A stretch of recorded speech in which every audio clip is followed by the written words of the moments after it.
এখন যারা অন্তর্বর্তী সরকারে আছেন, যারা রাষ্ট্র সংস্কার করবেন, রাস্তা সংস্কার, স্কুল সংস্কার, মাদ্রাসা, মন্দির, মসজিদ, এই সংস্কারিতেও আমাদের অবস্থা খারাপ। কথা বললি এখনই, এখন তো ইলেকশনের ডেট ডিক্লেয়ার হয় নাই তো, তার আগে এখনো কোথাও কোথাও কথা বললে, কোথাও কথা না, ম্যাক্সিমাম কথা বললেই বলে যে ভাই এগুলো আমাদের কাজ না, এগুলো আপনারা এসে করবেন, আমরা একটা নির্বাচন করতে এসেছি।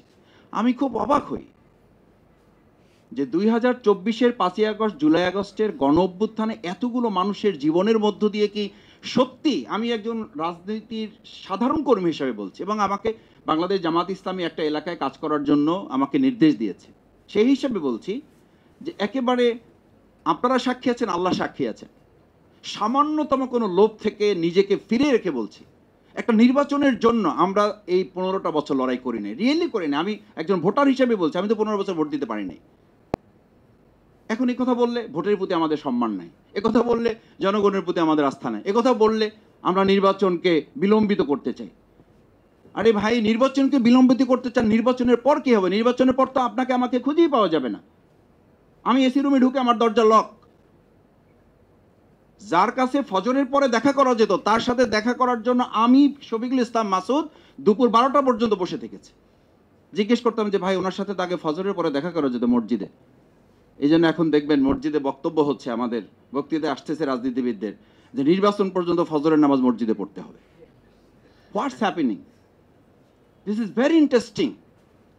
আপনি আমাকে ধর্ম ব্যবসায়ী বলেন, আপনি ইসলামপন্থীদের ধর্ম ব্যবসায়ী বলেন, তাহলে আপনি এখন নির্বাচন পর্যন্ত ফজর নামাজ আপনার জন্য ফরজ। নির্বাচন পর্যন্ত ফজরের নামাজ আপনাকে মসজিদ পাহারা দিতে হবে, ওখানে কে কি করে এটা দেখতে হবে। তারপরে কি?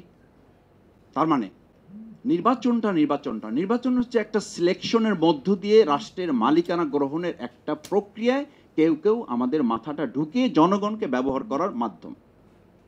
This is very simple. এটা কোনো গবেষণা দরকার। আপনি সিম্পল একজন সম্মানিত রিক্সাওয়ালাকে জিজ্ঞেস করেন, একই কথা বলবে যে ভাই এখন সকাল বিকাল সালাম পাচ্ছি, কে যে সালাম দিচ্ছে বুঝতেও পারতেছি না, জবাব নেওয়ার সময় পাচ্ছি না।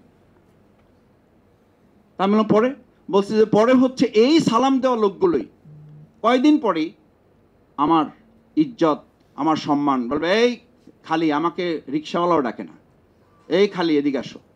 ওঠার পরে আমাকে দাম জিজ্ঞেস করে না, বললাম স্যার দামটা বলে নেন। সরি, আমি বলছি যে একেবারে সিম্পল ইস্যু কিন্তু এগুলো, দামটা বলে নেন। বলছে দাম আবার বলবো কি, চলো আগে, এত কথা বলতে হয় কেন?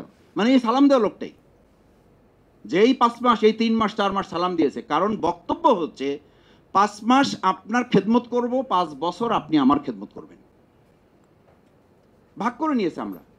সুতরাং এই 5 মাস আপনি দেরি করতে যাবেন কেন? এই 5 মাস আপনি কষ্ট করতে যাবেন কেন? সেই জন্য তাড়াহুড়া প্রবলেম। আমি যত দ্রুত পারা যায় তত যেন আমি এসি রুমে ঢুকতে পারি, তত যেন আমি একটা গাড়ির মালিক হয়ে যেতে পারি, তত যেন আমি সংসদের একটা পতাকা নিয়ে নিতে পারি। এটার প্রতিযোগিতা, এই কম্পিটিশন। ফেসিবাদী রাষ্ট্রের ক্যারেক্টারটা, নেচারটা হচ্ছে আপনি কোনোভাবে মালিকানাটা গ্রহণ করে জনগণকে দাসে পরিণত করা। দেশ স্বাধীনের 53 বছরে আমাদের এর চেয়ে খুব ভালো শ্রেণীর ব্যতিক্রম কিছু ছাড়া দেখার সুযোগ আমাদের হয় নাই।